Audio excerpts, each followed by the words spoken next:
আল্লাহ বলছে ইন্না জালজালাতাস সাআতি শাইউন আযীম। আল্লাহ বলছে হে মানুষ, মহিলা ও পুরুষ, তোমরা না তোমাদের রবকে ভয় করো। কেন?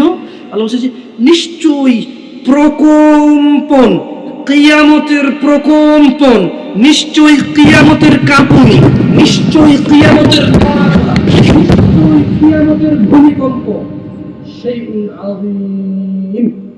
এটা ভয়ানক একটা কম্পন হবে, এটা ভয়ানক একটা কাঁপাকাঁপি হবে, এটা ভয়ানক একটা ভূমিকম্প হবে।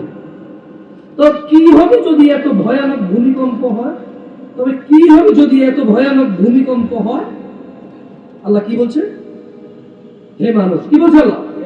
সবাই বলেন হে মানুষ, কি বলছে আল্লাহ? কারা মানুষ? কারা? বাড়িতে যারা আছে তারা না? বাড়িতে যারা আছে তারা না? যারা এখন চায়ের দোকানে বসে আড্ডা ধরে না? যারা এখন গাঁজার আড্ডা আছে তারা না? যারা এখন গল্পের দলে রাস্তায় ঘুরে তারা না? এরা মানুষ না? তার মানে সবাইকে বলছে হিন্দু